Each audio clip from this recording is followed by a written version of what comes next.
You're listening to Her Brilliant Health Radio, episode number 26. She used to deliver babies, but now she delivers exceptional wellness for women. Welcome to Her Brilliant Health Radio, where holistic women's health expert and board-certified OBGYN Dr. Kyrin Dunstan shares revolutionary insight from leading experts on what you need to know today to treat the root cause of disease, heal, and create the radiant health you've been searching for.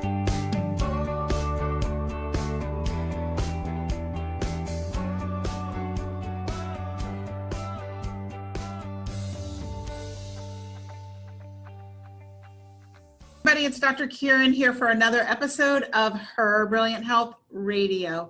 So excited about my guest who's here with me today. I want to tell you a little bit about her. I met her while I was on retreat this holiday with my mother at Kripalu Yoga and Health Center in Massachusetts. I took a workshop with her and it was absolutely wonderful. And I immediately thought I need to share her and her light and what she offers and the message she brings with you. So I'm so excited to have her here.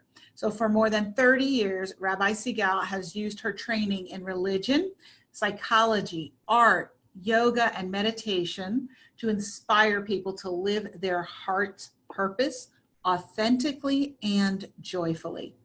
Teaching internationally, she facilitates experiences of transformation for individuals and groups. She has been featured on CBS Sunday Morning News and National Public Radio. Her TEDx talk, Be Your C Self, No Matter What They Say, conveys her important message and has inspired thousands. As a scholar, spiritual mentor, inspirational teacher, congregational rabbi, and artist, she approaches spirituality and religion without the seriousness that is often used, that lacks joy and fulfillment. She offers practices to free rather than constrict us. She helps people to express their joyful nature and the dance of their soul. Welcome, Rabbi Sigal.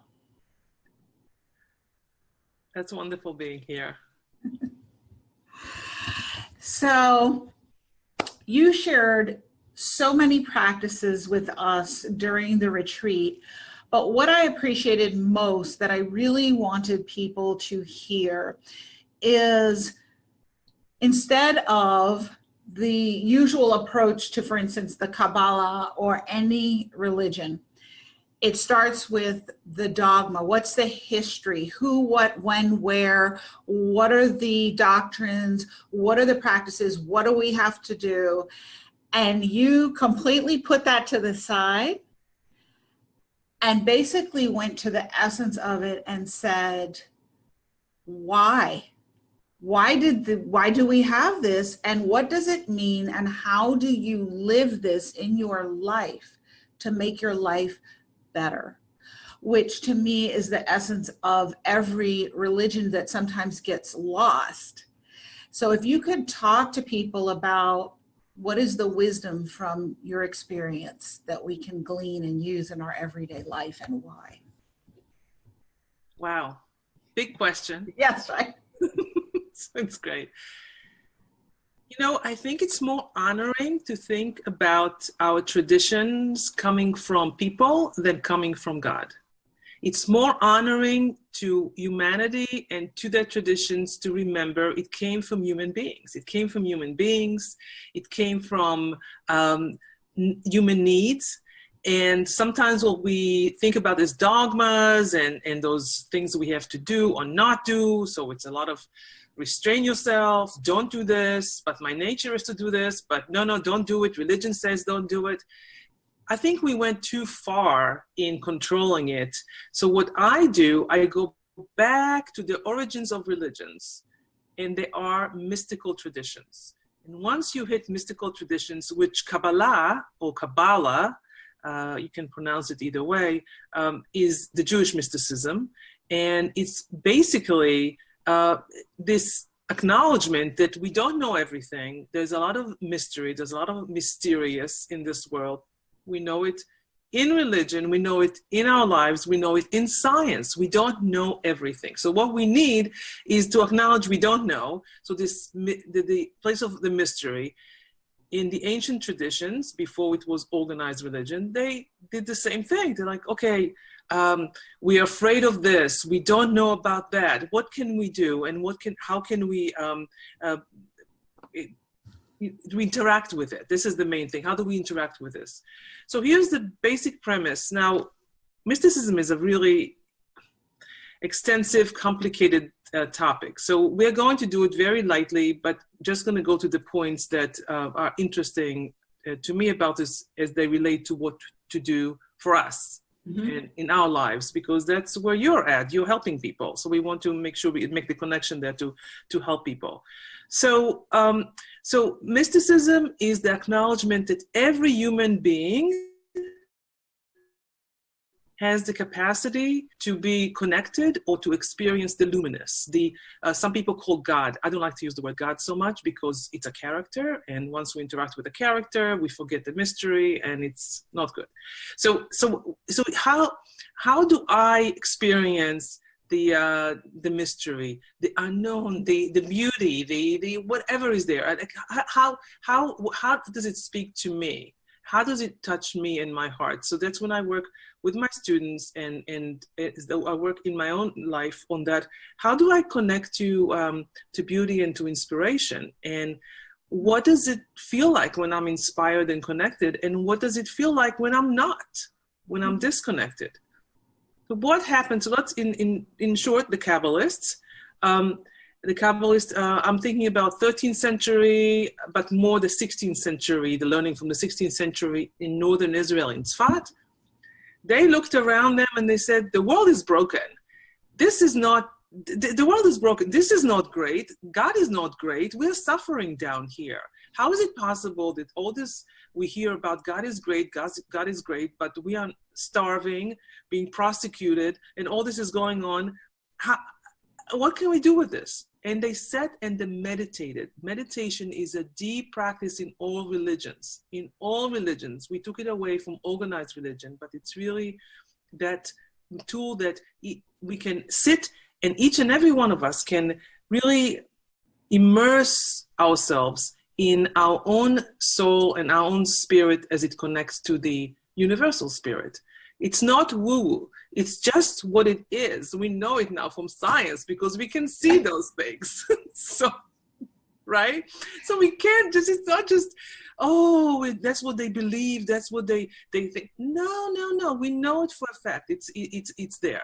That's why the connection to science is very important to me, because I don't like to just do too much, theory is nice, creativity is nice, but I don't want to go too far out there. So the Kabbalists said, there is brokenness in this world. What can we do? What can we do?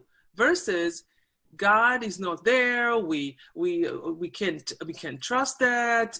Instead of breaking more, they understood there is brokenness in the situation, in every situation. Life is hard, and they investigated and they created a whole theory about the Godhead and how to interact with God.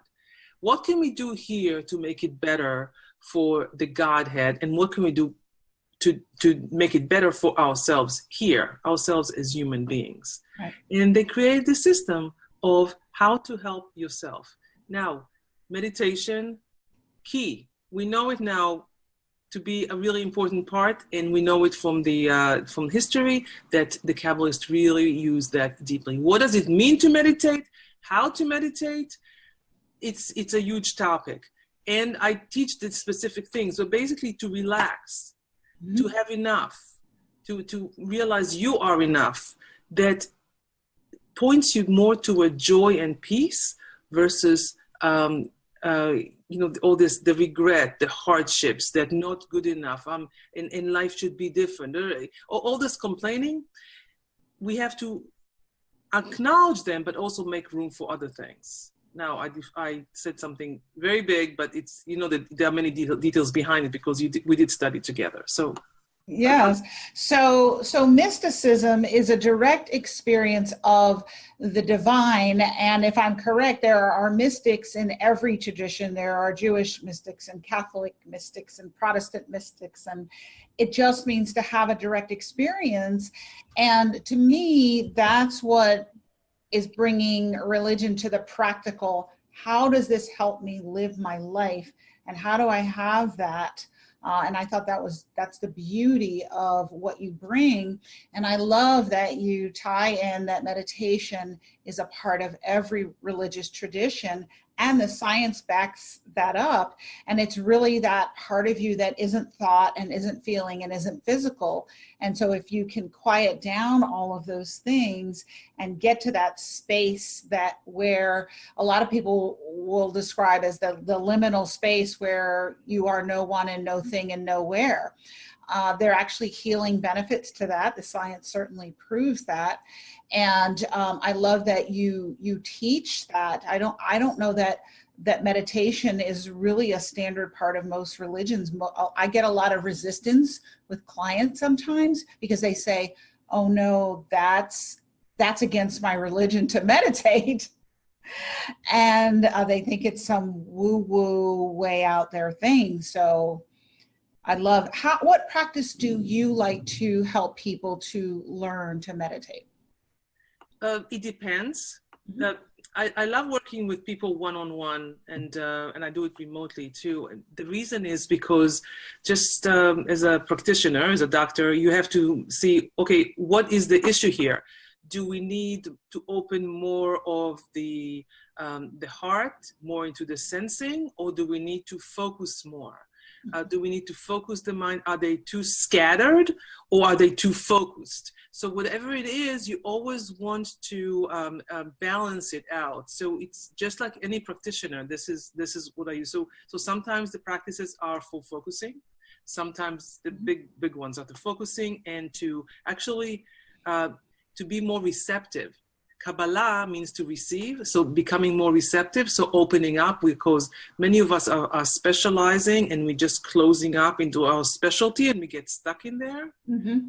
So those are the two big ones.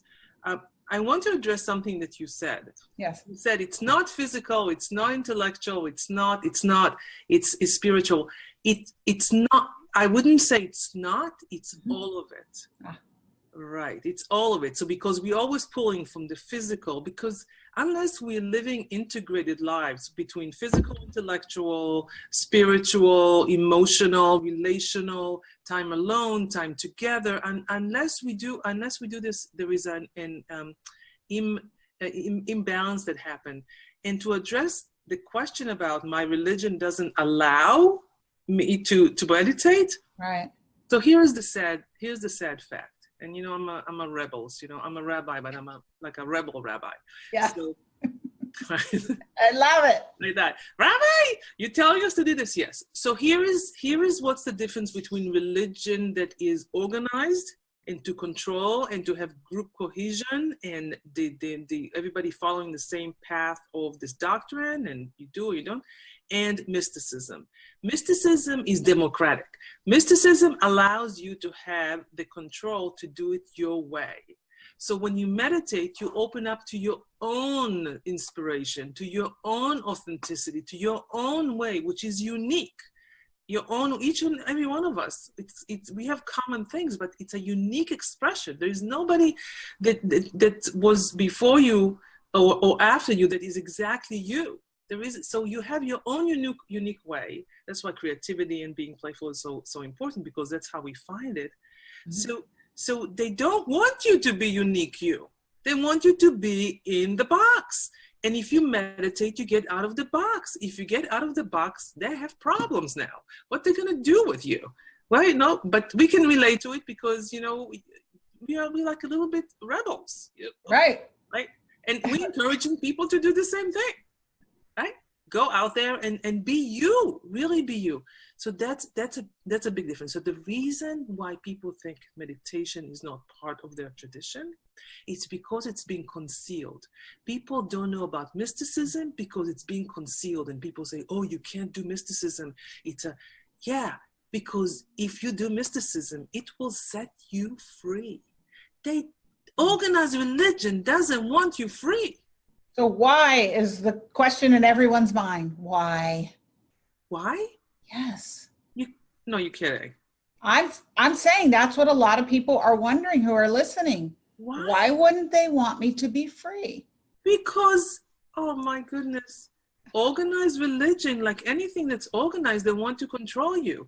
So like, you know, we have been fed a bad diet. I'm really big on food and all this. So just that you know, the spirit is just, your body has to be in shape and grounded and so on, right? So they fed us this sugars and white flour is good for us. People's diet is based in this stuff. And you would think like, why are you poisoning people? Why are you poisoning people? The whole world is being poisoned because they make money on it.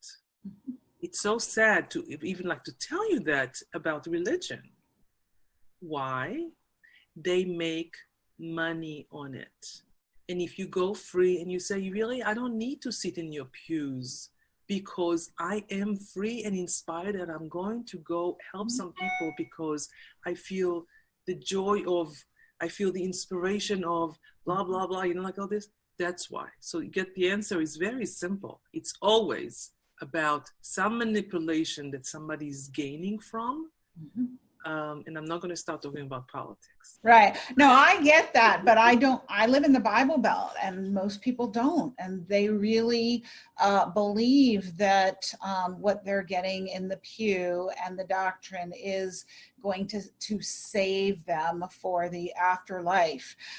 And so when I come with scientifically based information on how meditation can help, and a lot of the other practices that aren't about necessarily diet and exercise, sometimes there is a lot of pushback. And that's why I think it's just so important for people to hear leaders of all faiths speaking the truth. And really, it's about a direct experience. And science and religion really have bridged, science and spirituality really have bridged. And so looking at, yes, being exploited and that church can be, to me, it's at the beach.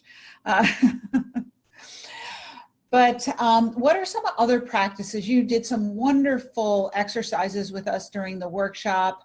Talk about the chanting. Oh, the chanting. Yeah. Right.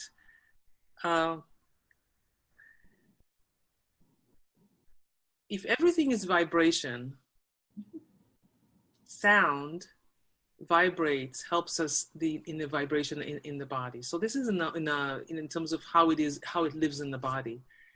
It opens the heart. It does something when we sit together and chant. It does something to our being. And for me, chanting has been, singing has been always something that I love to do. And I have spent years of many hours in meditation. And for me, practice, I should say, that includes meditation. But for me, meditation is also reading inspirations. Of course, I read a lot of the books, and also writing and moving as part of the practice. So I spent hours in those practices. So people say, how do you know it? Well, I've done it for years and years. I mean, I would spend hours in a practice per day. And what happened, the beauty was, because I'm bilingual, I speak both Hebrew and English. The songs, the words, the poetry just came from those practices. And it's almost like they came to me, like they came and they presented themselves, and I translated in a poetic way. And it's been, I call my production company Holy Chutzpah. Holy Chutzpah, because it's just the audacity, the holy audacity to just put stuff out there in this way and talk in this way, because I'm not the highly trained musician. So there are many more musicians before me that should be producing things, but here I am producing music because it's just the call of the soul, and it's encouraging people to do their own dance, their own soul dance. One of the CDs I put out is the dance of the soul because of that. Mm-hmm. And it just works. And again, like meditation, it is in the Jewish tradition. It is in all mystical traditions. We have stories about how mystics in the 16th century said they wanted to become more awake. Mm-hmm. I love it when people work with me. They say, I'm feeling more awake. There is more awaking. I'm feeling like more awake. And they never had words for it before. They don't even know what they're saying, but they're feeling more awake. So when you're doing those practices of chanting over and over again, you wake up. So the Kabbalah is set in the middle of the night and chanted in groups. So, and meditated in groups. So chanting is a meditation. Meditation is a way of focusing on something and opening the heart. And, yes, it's a love, if I have something bothering me, I can just take my guitar and sit down and chant. Like or just like walk around and chant. It's just been a gift. And I think the positive music, a lot of young children now listening to very negative, dark, violent music. So it's very sad. Positive music and moving with it and chanting is a great practice. So, but you asked me about practices, right? Yes. So meditation, it sounds like something that you do internally within your body. What we're doing now is one of the biggest practices there are, which is conversation. So the difference between, okay, let's just sit quietly and meditate, or just hear information and read something. To me, it's all about conversations. And Mendful conversations is where the project that I've been working on. And when you come to my workshop, you talk to people. You don't you have to interact. And some people are like, I thought I'm just going to sit here and meditate. Right. And I'm the only person who teaches meditation with lots of talking, because when people sit for 30 minutes on their own, I don't know what they do in their head. I don't know. They probably go to the same places. They're probably doing a shopping list. What do I have to do when I leave here? I mean, I think sometimes that's why we want to be talked at and lectured to, because we check out. But conversation requires you to interact and dig deep and be present. Yes, that's the trick. So I put people right in pairs or and it's like, okay, talk. And it's like, and at the beginning, and then the group talk. And I think that more and more, I can do the lecture, but more and more I come into a room, I say, we're not going to do lecture here. We're going to talk. So that's what you're doing. We're doing the same thing. You're talking to people and you bring them into conversation, because I can give you theory, but it will not help you. It will not touch what you need to be working on. If I don't hear from you and you try it on by talking, and we go back and forth. That's why I work a lot one-on-one with people, because we really go deep. People sit with me, they can work with psychologists for a long, long time, and then they say, okay, I'll give it a shot. Because the spiritual piece, the meditation piece, the conversation of real, so I call it going to the edge. In the conversation, it's mendful, not mindful, mendful. It's for mending, like a fabric, mending a fabric. You recognize there is disconnect between things within you, because we have many parts. Between people, between things, between areas in our own being. So some people are very smart, but they don't take care of their bodies. There's a huge gap, and we have to, yes. And this is why I want to talk to you and people who bring the why to it, because we don't necessarily need another podcast that tells us what to eat, how to exercise. Everybody knows that. Everybody knows what they need to be doing. They're not doing it. Why aren't they doing it? It's this stuff, because of the disconnection from themselves and the lack of worth, because they're not paying attention to themselves, and just all of these things. And this is why I think it's so important to have these conversations with people who have done the work themselves, and you're living your life outside the lines. I live my life outside the lines because that's what my soul demands for health. And this is why I think it's so vital. You did an exercise with us during the workshop that I'll never forget, and I think everyone should do this. And if you're listening, don't just hear it and say, oh yeah, that sounds great, I'll do it someday. I want you to commit in the next 24 hours to picking one person and asking them to spend 15 minutes with you doing this exercise. It was the exercise where you had us face each other one-on-one and just say, what do you love? One person asked. Do you want to talk about that? Yeah. So, you've raised like a few things. I'll because it's like, so it's so important. And I want to address the why we're not doing it, but let's go to this exercise.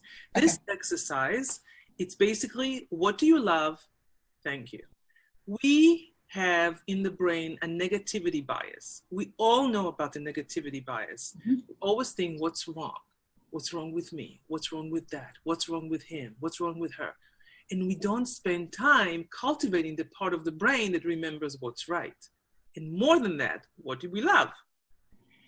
And your introduction to it is right on. It doesn't matter if you just sit there and, oh, that sounds interesting. It's about the practice. So if anything out of our conversation that I would like to bring forth is the practice, whatever we need to do the practice of. So not even 15 minutes. If you sit for 5 minutes, each person, and it goes, what do you love? And you say, and then the other person answers, I love the way the sun looks hitting the pine trees. Thank you. What do you love? I love the smell of freshly cut grass. Thank you. What do you love? I love meaningful conversation. Thank you. And so on. Just even like with those 3 steps that you took, there is a change in how you feel. Absolutely. Right. I see on your face, you're calming down. You are now understanding the exercise is to look within. What do I love? What do I love? And you go to this place in your brain that remembers what you love, and it goes, lights up. Yeah. It lights up. It's happy. And all of a sudden we have happy. What is gratitude? This is in a way a gratitude practice, right? Right. But I love how it's different. I know. It's better. It tricks you, yeah.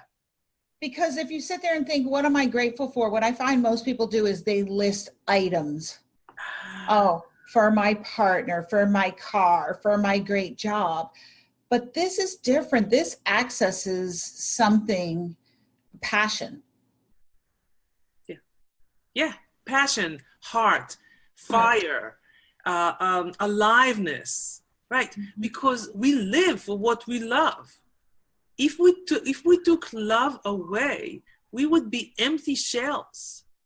The reason you do your work is because of your passion and your love for people, helping, all the things that you love. The conversations, obviously. So that if you didn't have love, what would you be like? What? Empty, sad. Like there was no. So that's. There's a story in the Jewish tradition that talks about why God created the world. God was lonely. Beautiful stories. You have to relate to stories, beautiful stories. So God was lonely. So God created the world to interact with someone. And God loves people so much to interact with them. So it's so sweet that, the whole thing that we relate and we think God is because of desire to interact, to be connected, to be connected to this passion that moves us and also moving God.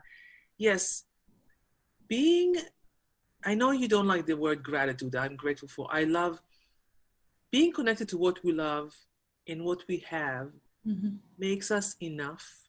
and more. When we focus on bad things, we don't feel like we are enough, right? That's interesting. Why would that be? It's just how it feels. Because again, you think about the negativity bias, if we develop a positivity bias, do you understand what's like? Yes, right. The survival brain always thinking about what's wrong to survive. Mm-hmm. But we don't think what's right. So what's right, we need to think about, so it takes us out of the fight or flight brain, basically. And it creates an expansion in an area that it's opening up. So it feels like we are not doing the fight or flight, so it feels like it's enough. So we can settle in, we can lean back, you can relax, right?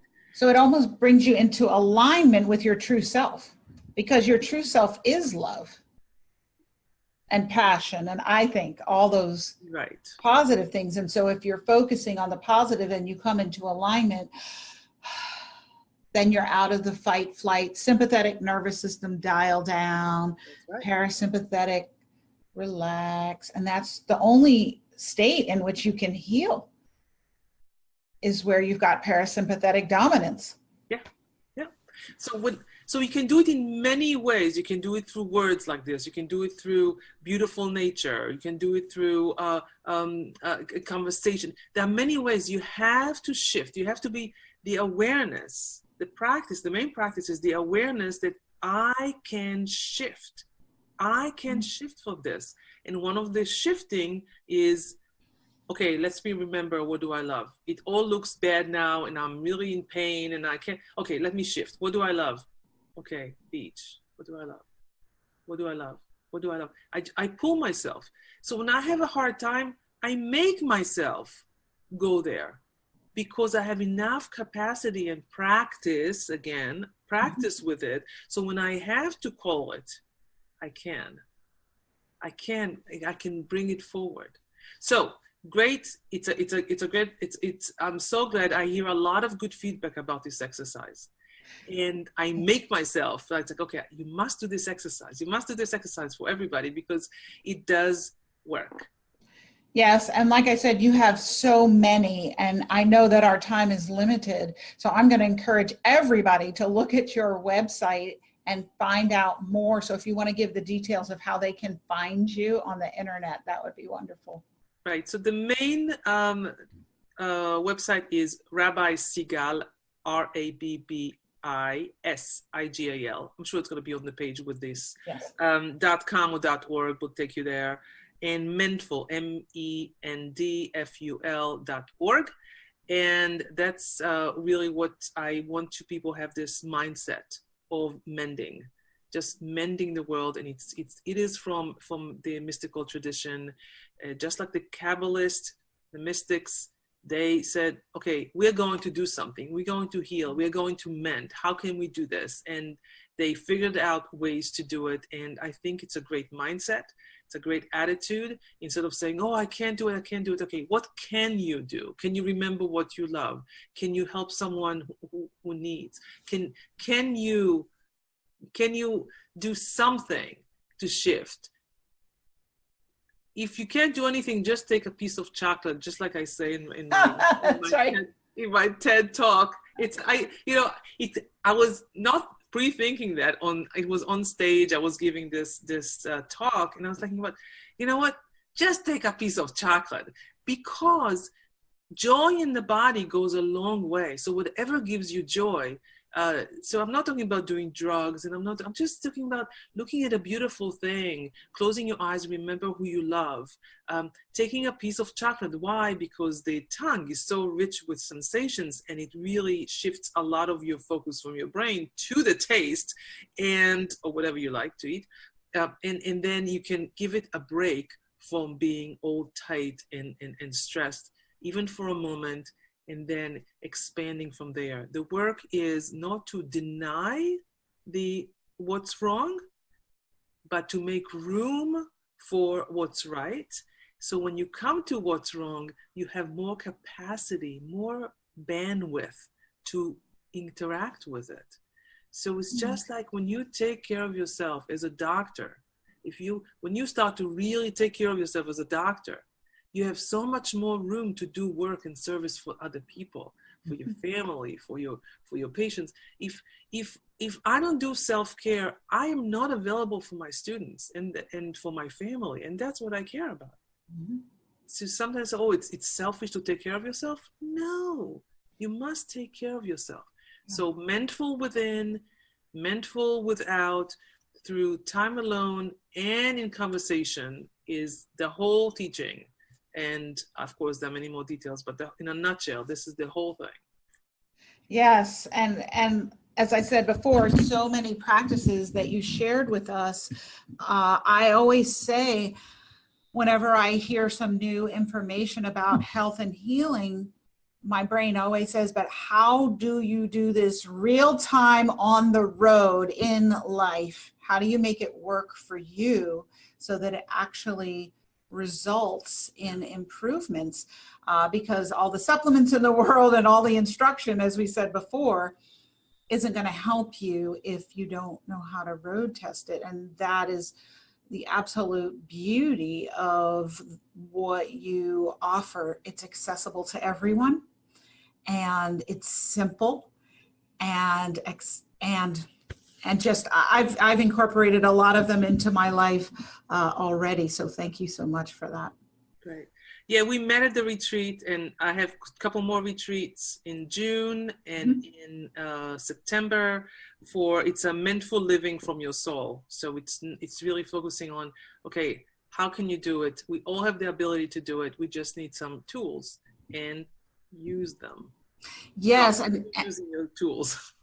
And if you're listening and you've thought about going on a retreat, you've thought about going on a women's group retreat or anything, and this even remotely appeals to you, please look it up. This will probably be life-changing for you. It's unlike any retreat I've ever been on, and I've been on lots because I love retreats. So definitely look it up and look into it. And Sigal, you so exemplify her brilliant health, and I would love if you could share with everyone how you would define that.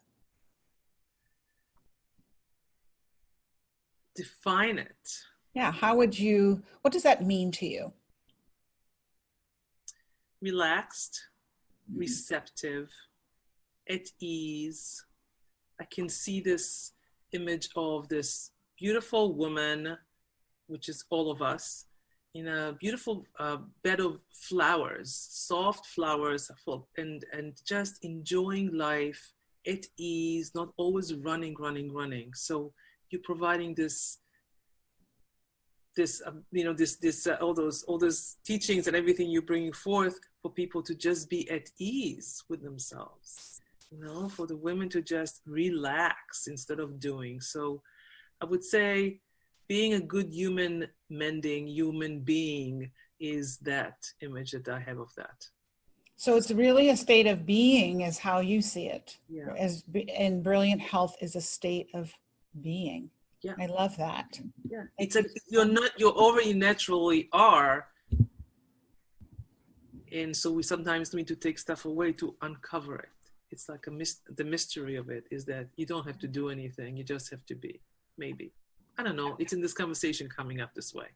Yes. And we could talk about this probably for hours, and I definitely want to encourage people to look at your website and interact with you more because you have so much to offer. Great. Thank you for sharing yourself with us today. So much appreciated. Many blessings. Thank you. It's such my pleasure to be with you for a couple of days and now be with you here. So anytime. Keep up the good work. It's really good work. Thank you so much. Thank you for being here. Thank you for joining me for this episode of Her Brilliant Health Radio. Hopefully you're inspired to take action on some new information you received today. A step towards the bountiful, blissful, beautiful vitality that you deserve. If you have health topics and questions you'd like addressed, please message me on my Facebook page or visit KyrinDunstonMD.com and let me know. I'd love to help. Remember to share this podcast on social media and send it to your friends and family who could benefit from it too. If you love the show, please go right now to iTunes, write a review, and make sure to subscribe to the podcast so you'll be the first to know when future episodes are available. Thank you again for joining me, and remember, achieving optimal health isn't magic, it's science.